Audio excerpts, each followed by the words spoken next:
Hi, I'm Mia. I'm 29 years old, and I recently went through a divorce from my husband Fred a few months ago. Fred and I first met in college, where we shared a few classes and often sat together. We hit it off and soon found ourselves falling in love. However, there was a challenge in our relationship. Fred's mother, Holly, she seemed to dislike me for some unknown reason and made efforts to come between Fred and me. I used to talk to Fred about how uncomfortable his mother's behavior made me, but he never took any action. He found it hard to stand up to her because she was all he had while growing up. So I decided to let it slide and endure her constant criticism. She loved finding fault in everything I did, even things she didn't know about. I suspected Fred was sharing details with her, which only fueled our arguments. After a lot of fighting, Fred agreed to stop sharing personal information about me with his mother. We dated for around 3 years before tying the knot. Despite Holly's attempts to sway Fred, our bond remained strong. We distanced ourselves from her for a while. During that period, both of us scored promotions at work. Although I earned slightly more, we divided our expenses 60/40ths, with me covering the larger share. While our relationship flourished, I felt the need to pursue a hobby for personal fulfillment. Design had always intrigued me, so I decided to explore graphic design, something I could do from home. Without Fred's knowledge, I invested in courses and equipment, keeping my project a secret. I preferred keeping my ventures private, as not all of them panned out. The only person I confided in was my best friend Jess. I've picked up a new interest. Another one of your hobbies you'll ditch soon. I hope not. I aim to make good money from it. Really? Finally getting paid for a hobby? Yes, actually, I'm delving into graphic design. Great choice. It's a lucrative field. I've taken some courses and want to start freelancing. I might start a business. Starting solo might not be my style. I was thinking of joining a firm. Nah, that's too routine for you. I have friends starting businesses. You could design their logos and websites. That sounds fantastic. The people Jess introduced me to were wealthy risk takers willing to invest in a beginner like me. Despite my lack of experience, they appreciated my work and connected me with more clients. Gradually, my side hustle became a significant source of income, easing our financial strain. I started saving to surprise Fred with something special, but whenever I wanted to discuss it, he seemed distant. His behavior raised concerns, but he avoided discussing it. The first sign of trouble was when he confessed to spending all his earnings on investments soon after payday. We argued, but we managed to navigate through that month. I worked extra hours to make ends meet, hoping things would improve. But the following month, Fred repeated the same mistake, leaving me furious.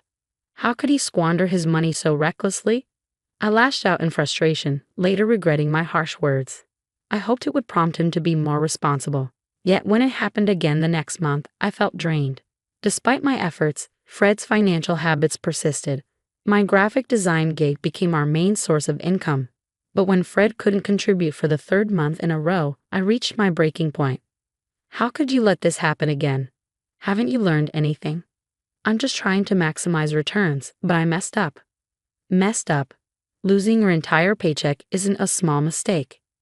You've got your money though, right? We'll handle things as usual. No, I'm done. I won't cover for you this month. Figure out your own expenses.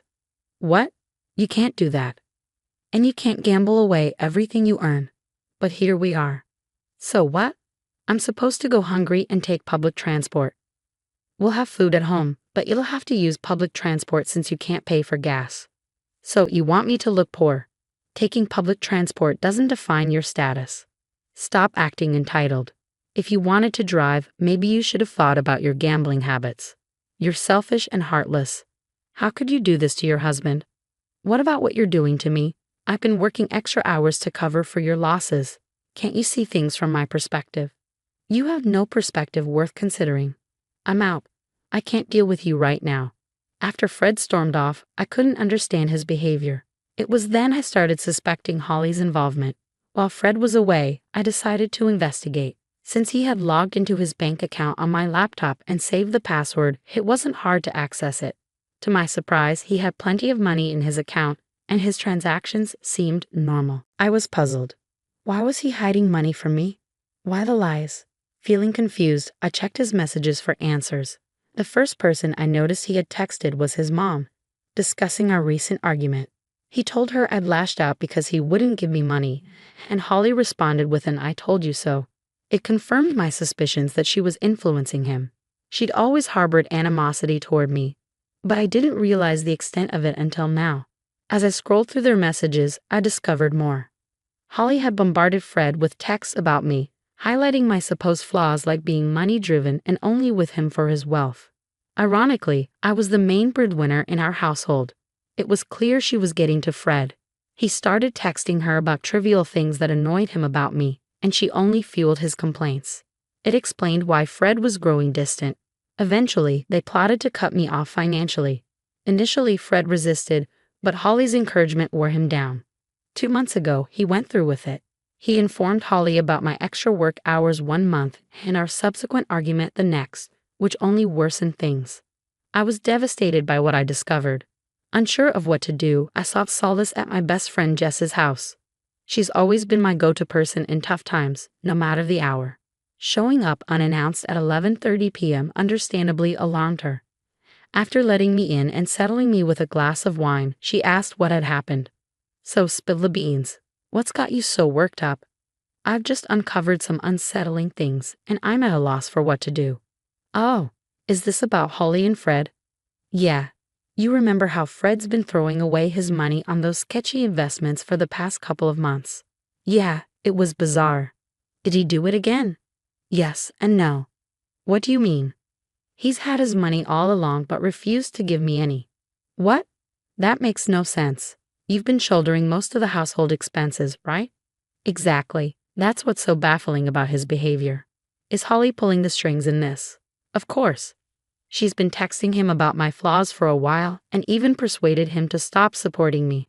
And she's clueless about your income too." "But what about Fred? Shouldn't he realize how much you contribute?"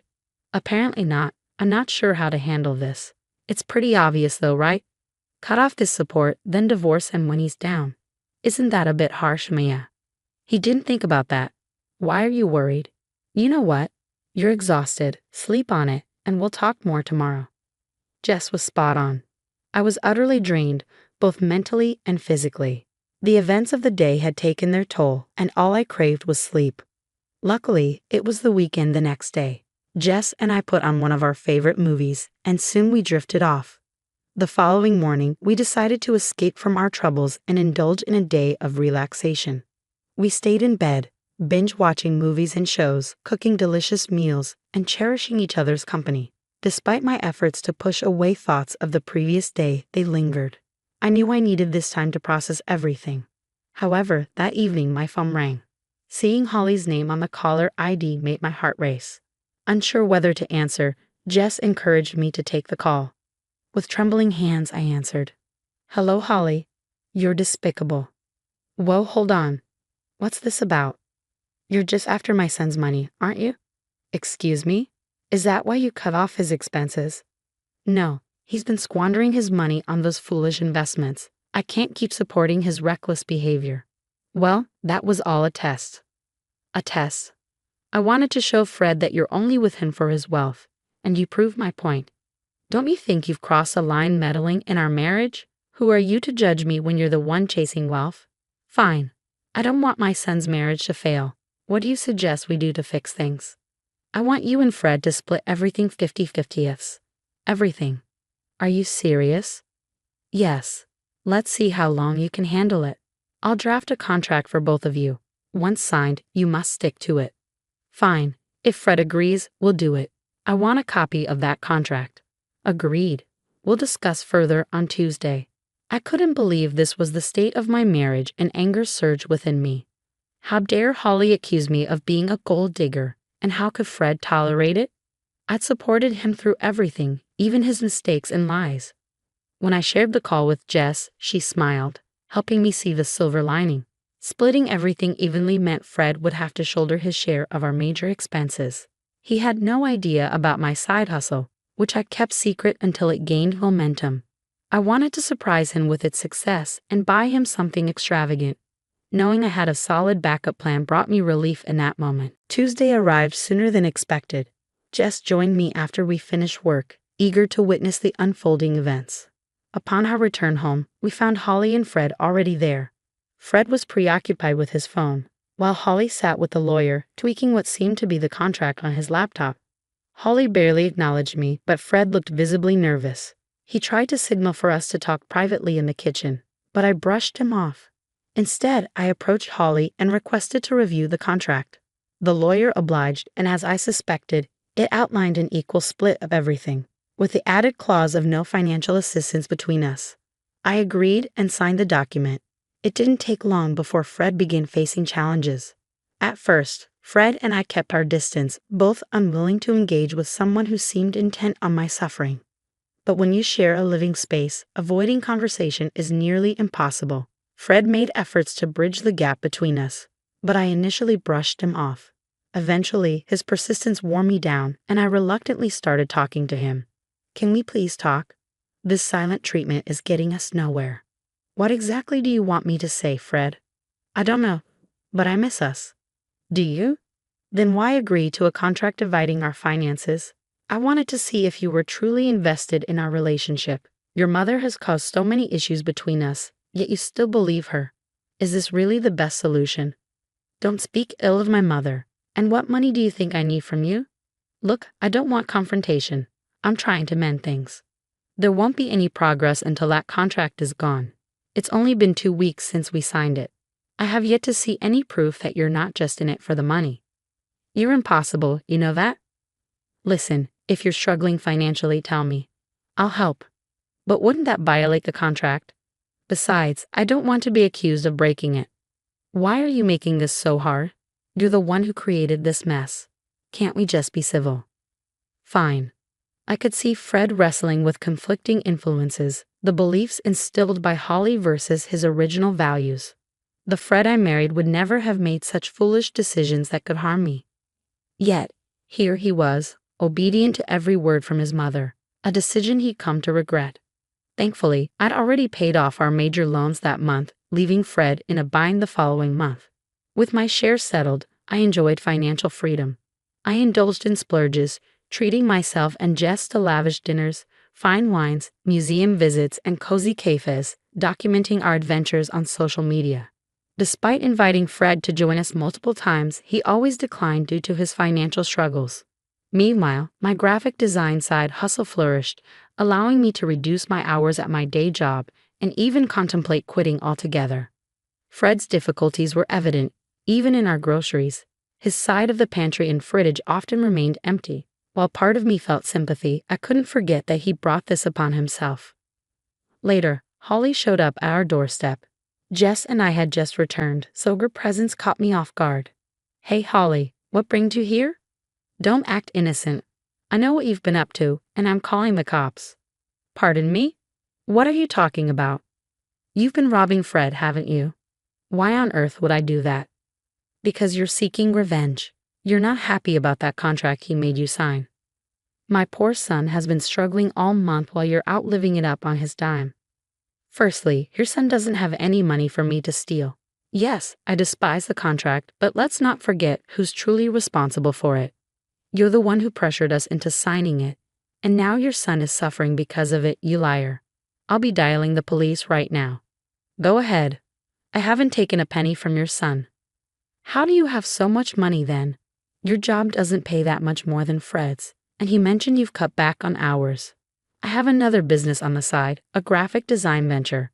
I intended to surprise Fred with it until you filled his head with nonsense." "You started a business without telling me. I plan to buy you a car with the money I earned. How much do you make from it?" "More than you think. You lied. I didn't do anything wrong. I was trying to do something nice, and you ruined it. Since you care so much about your son, maybe you should support him." I handed divorce papers to Fred, which I filed right after signing the contract and kept until now. Fred looked shocked, but I was indifferent. While Holly would normally rejoice at the sight of the papers, she seemed furious instead.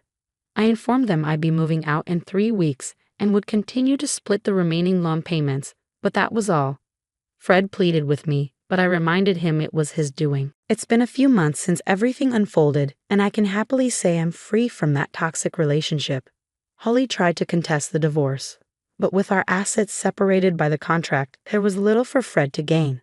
In fact, he ended up losing more money, struggling to keep up with the mortgage payments. We sold the house, and he moved back in with his mother. Meanwhile, my life has taken a positive turn. My business is thriving, and I've had the opportunity to collaborate with major brands. It's been a blissful and fulfilling time for me. I'm grateful I had something to rely on, or I might have ended up in Fred's situation. I hope he learns from this experience, but ultimately, it's not my concern.